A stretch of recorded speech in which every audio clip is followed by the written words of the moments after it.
Quando um avião da Panair está chegando em qualquer aeroporto do mundo, é a própria bandeira do Brasil que tremula em terras distantes. A Panair era a segunda linha em movimento no mundo, né? Era uma companhia muito glamurosa mesmo. Era uma maravilha, né? Eles tinham cuidado com tudo. A louça era linda, a talher era de prata, os copos eram de cristal. Era um acontecimento social, não é? Saía a lista de passageiros nos jornais. 8 horas da noite, os passageiros estavam para embarcar no avião da Panair. Chega um telegrama dizendo que os aviões da Panair estão... Aqui estão as manchetes de todo mundo e as mais importantes notícias locais. O seu repórter Esso lhe é oferecido pela Esso Brasileiro de Petróleo e pelo seu revendedor Esso.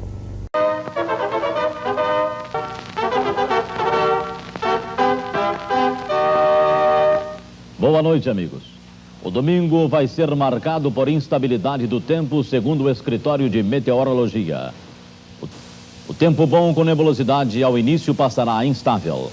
Hoje, na Guanabara, os termômetros assinalaram a temperatura máxima de 32,5 graus no Engenho de Dentro e a mínima de 17,5 graus em Santa Teresa. Segundo informou esta noite o DNER, são boas de um modo geral as condições de tráfego nas principais estradas que servem a Guanabara. A noite de sábado é tranquila para os cariocas. Ao início da noite, os bombeiros conseguiram debelar um incêndio nas matas do Corcovado, o segundo em apenas 24 horas. E eis a notícia final. Decretaram a falência da Panair. Isso não existe, mas o governo militar resolveu, decidiu, fica decretada a falência da Panair do Brasil. A Panair estava impedida de voar. Então, o processo que era fechar, matar, enterrar e não deixar a memória voltar. Cerveja que tomo é apenas em memória dos tempos da Panair. A primeira Coca-Cola foi, me lembro bem agora, nas asas da Panair.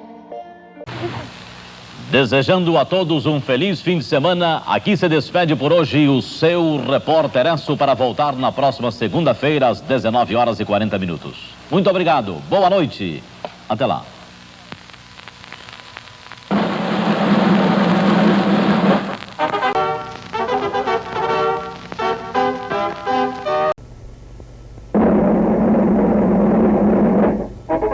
Aqui estão as manchetes de todo mundo e as mais importantes notícias locais. O seu repórter Esso lhe é oferecido pela Esso Brasileiro de Petróleo e pelo seu revendedor Esso.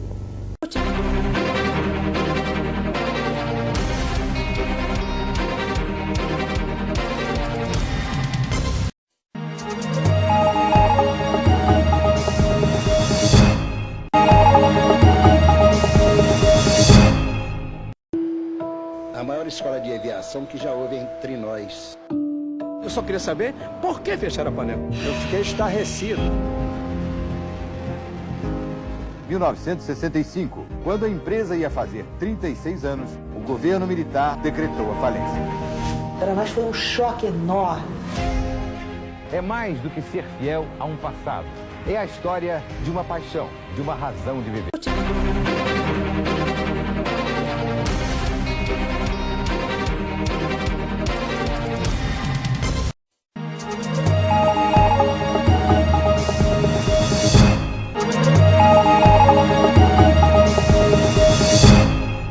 Histórias veladas do tempo da ditadura foram debatidas na audiência pública. Medidas tomadas pelo governo na época contra empresários de uma das mais importantes empresas aéreas que o país já teve foram postas em xeque. A companhia Panair teve a licença para operar caçada em 1965 e acabou extinta pelo regime militar. O caso emblemático do período da repressão foi um dos escolhidos para ser investigado na Comissão da Verdade do Rio. Uma série de documentos que demonstram que efetivamente Celso da Rocha Miranda e Mário Oro Simas foram perseguidos políticos. E desta perseguição nasce, no nosso modo de ver, o fechamento de todas as suas empresas. Então, Panair é apenas a ponta do iceberg. Nós estamos falando talvez de uma constelação de mais de 30 empresas brasileiras. É a primeira vez que a Comissão Nacional da Verdade analisa o caso de uma empresa prejudicada pela ditadura. Os dados colhidos na audiência pública sobre a destituição dos direitos da Panair vão fazer parte de um relatório a ser entregue em maio de 2014 à presidente Dilma Rousseff. Houve um processo de falência grande a partir dos primeiros anos já da ditadura militar, de médias empresas, de pequenas empresas, né, que serviu à configuração nova empresarial e econômica que o regime teve. Nós estamos investigando isso também. As concessões de linhas aéreas da Panair do Brasil foram cassadas por um despacho do então presidente da República, Marechal Castelo Branco. A empresa tinha concessão das rotas não só no Brasil, mas para a Europa, África e Oriente Médio. E era a mais respeitada companhia de aviação do país, com 35 anos de funcionamento. Em meio à pressão da opinião pública, o governo argumentou que a Panair passava por uma grave crise financeira, tese rebatida pelos herdeiros. A companhia não tinha nenhum título protestado, estava com sua folha de pagamento em dia e levanta a falência em 1995 com bastante sobra de caixa. No encontro, ex-funcionários, herdeiros da companhia aérea e envolvidos nas investigações assistiram a um documentário com depoimentos de pessoas que trabalhavam na Panair na época em que a companhia foi cassada. Uma audiência pública organizada pela Comissão Nacional da Verdade no Rio de Janeiro discutiu o caso da companhia aérea Panair do Brasil. A empresa perdeu a licença para operar há 48 anos.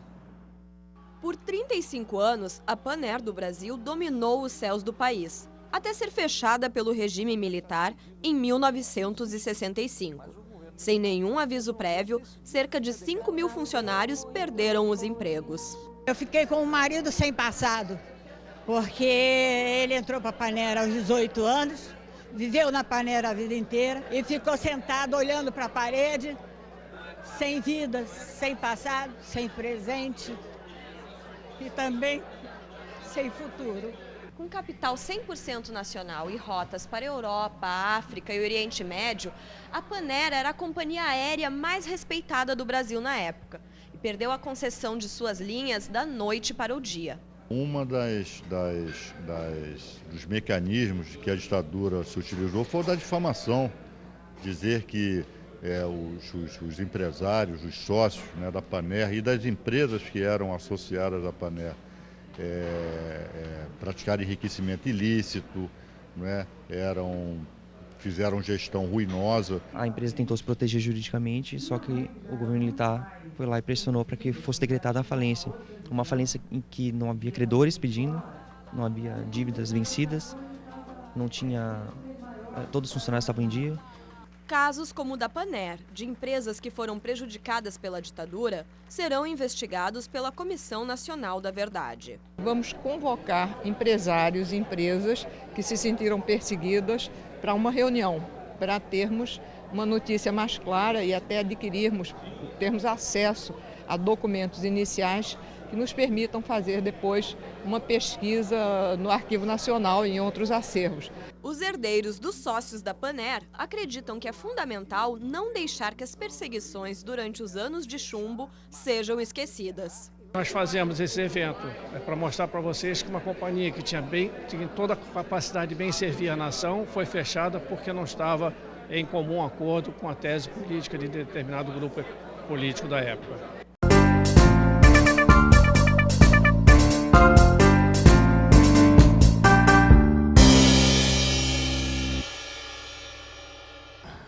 Boa tarde a todos. Eu queria agradecer muito à Comissão da Verdade e lembrar que meu pai sempre me dizia assim, que a verdade é como um sol, que por mais que as nuvens possam cobri-la, um dia ela vai aparecer. E isso pautou sempre a vida dele e ele acreditava profundamente nisso. Ele era um homem que tinha 3 grandes amores: a minha mãe, a família e o Brasil. Ele queria muito que o Brasil fosse conhecido lá fora e que se tornasse competitivo internacionalmente. Ele abriu várias companhias, ele lutou por isso e devo dizer que com bastante sucesso. Acontece que isso incomodou muitas pessoas. Quando foi em 1964 que começaram os ataques e as perseguições a ele, ele dizia que não era possível que isso ia acontecer, que era uma bobagem tão grande que, com certeza, ia ser resolvido, ia ser esclarecido, porque era tanta mentira, tanto absurdo, que era uma coisa que não podia ir para frente. Minha mãe, que já era muito mais sensível, que já tinha uma outra visão, via talvez de fora, ela compreendeu que a coisa ia ser maior do que se estava imaginando e ficou doente. Nisso, meu pai pegou e levou ela embora daqui, porque não queria que ela se aborrecesse mais, e ele tinha um amor profundo por ela e foi embora. Eles foram para a Europa e sempre acreditando que as coisas iam se resolver, que não era tudo muito absurdo. De repente, as coisas foram tomando um nível muito maior, as coisas foram crescendo, foram acontecendo, e ele lá, sem acreditar, porque eu acho que os empresários daquela época, eles tinham uma outra mentalidade. Eles eram mais sonhadores, eles eram mais visionários, ele acreditava profundamente na justiça do Brasil. Ele nunca podia imaginar que a coisa iria tão longe. Quando inventaram uma dívida absurda dele, de 23 milhões de dólares, dívida depois que foi provada que com documentos falsos não tinha nunca existido, ele entregou o patrimônio inteiro dele, que era bastante grande, para garantir essa dívida. Aí assim foi. Em seguida que ele fez isso, foi com uma canetada, tem um decreto que nós temos a cópia disso, eles proibiram a Comal, que era a companhia de café, que foi quando ele começou a levar o Brasil para a Europa. O que aconteceu? Eles proibiram a Comal de funcionar e todas as companhias dele. Então, não só eles tiraram todo o patrimônio dele, como também proibiram ele de trabalhar. E, com isso, todos que estavam envolvidos, não eram só ele, mas todas as pessoas que estavam envolvidas e trabalhavam com ele. Nesse meio tempo, fomos indo, no dia 4 de outubro, a minha mãe vem a falecer em Paris. Ele ficou desconsolado e absolutamente triste. E eu fiquei muito preocupada e dizia: papai, mas como que você não vai lutar? Como que você não vai? O que você vai fazer? E ele dizia: a minha alma foi embora. E um homem sem alma não pode viver. E assim foi. E eu ficava muito brava, porque eu era muito jovem, e eu dizia: pai, e eu? E os seus netos? E os meus irmãos? E ele dizia assim: eu adoro vocês, mas a minha alma foi embora. Ele repetia muito isso para mim. Aí, no fatídico dia 10 de fevereiro, toca o telefone de manhã, eu atendo, e era um funcionário das companhias dele aqui, Charles Telan, que me ligou dizendo que tinham caçado a Panair. Eu imediatamente acordei meu marido e nós ficamos muito preocupados como contar isso para ele. Como é que a gente podia dizer mais isso para ele? Dar essa notícia horrorosa para ele. Ele acordou de manhã e nós fomos tomar café. E aí demos a notícia para ele. E ele olhou, pegou na minha mão e falou: minha filha, um dia isso tudo vai passar, um dia tudo vai se esclarecer. A preocupação dele era que eu não ficasse mais triste com o que estava acontecendo. Ele sempre foi uma pessoa que pensou muito nos outros. Aí fomos e a coisa foi indo, e aí já foi explicado por todo mundo contou bastante o que aconteceu. E foi uma confusão. Eu devo dizer que tenho alguns momentos que eu não me lembro muito bem de cada detalhe, porque foi muito difícil. Aí, no dia 22 de março de 65, uma pessoa recortou um monte de papéis de jornais e mandaram anonimamente para ele. Nesse mesmo dia, ele, de repente, desapareceu do mapa. Nenhum de nós sabia onde ele estava. Eu, desesperada, todo mundo muito aflito. De repente, no fim da tarde, ele voltou. E nós tínhamos ele tinha alugado uma casa em Orgeval. E ele voltou e me chamou e disse assim: olha, eu fui para Londres, precisei ficar em Pelham, que era uma casa que nós tínhamos lá, e pensar se eu era o homem que estava escrito no jornal, se eu tinha feito tudo isso que estava escrito lá. E eu quero te dizer, e que você diga para os seus irmãos, que a minha consciência está tranquila, que eu sempre fiz tudo de acordo com a minha consciência e nunca fiz nada para prejudicar o Brasil. Isso um dia vai se esclarecer. Foi aí que eu estava com muita raiva e falei para ele que eu jamais voltaria para cá. E ele me falou que eu tinha que amar o Brasil, porque os homens passam e o Brasil fica.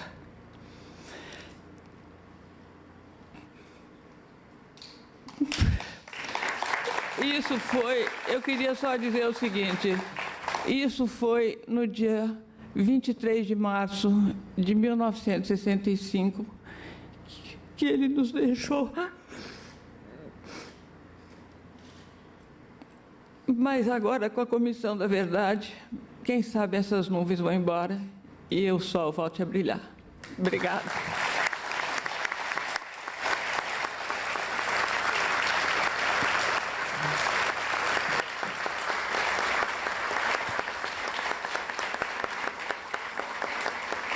No Rio de Janeiro, uma mostra conta a trajetória de uma empresa aérea que chegou a ser a maior do país.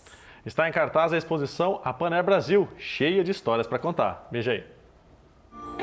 Descobri que as coisas mudam e que tudo é pequeno nas asas da Paner. Na voz de Elis Regina, a canção de 1974, composta por Fernando Brant e Milton Nascimento, registra a importância da companhia aérea brasileira Paner, que neste ano completa 9 décadas de fundação. E lá vai menino, senhor de todo fruto, sem nenhum pecado, sem pavor. O medo em minha vida nasceu muito depois.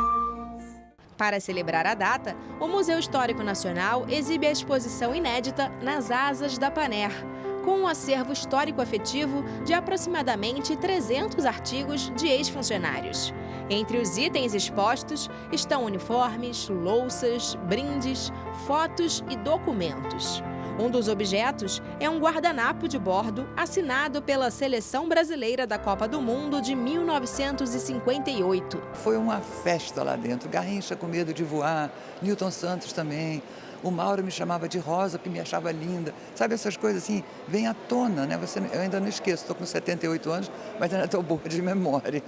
Ingrid foi comissária de bordo da Paner até 1965, quando a companhia foi fechada por ordem do então presidente Castelo Branco. Quando eu entro aqui, vou te ser sincera, as lágrimas vêm, porque a gente lembra um tempo que realmente foi maravilhoso. A gente dizia que era a mãe Paner. A empresa fez parte da história econômica brasileira e de integração do país. Na década de 1930, os hidroaviões da Paner levavam carga e remédios à região da Amazônia, além de fazer o transporte de pacientes. Toda a integração da Amazônia é feita pelos Catalinas da Paner. Alguns comandantes dizem que a Amazônia não seria a Amazônia atual se não houvesse Paner. Depois ela vem se integrando no Brasil todo. Nordeste vem para o Rio de Janeiro, São Paulo, capitais, e finalmente vai para os Estados Unidos, vai para a Europa e se torna uma companhia internacional. A coleção começou a ser criada em 2016 por meio de uma parceria entre a Paner do Brasil e a família Paner, uma associação de antigos funcionários da empresa. Em apenas um ano, quase 700 peças foram coletadas. Como o Museu Histórico Nacional fica aqui exatamente em frente, né, porque a sede da Paner era aqui na Marechal Âncora, do outro lado da avenida hoje em dia, né? Então, eles acharam que o destino, né, mais adequado para essa coleção seria justamente o Museu Histórico Nacional, que fica em frente à antiga sede da Paner.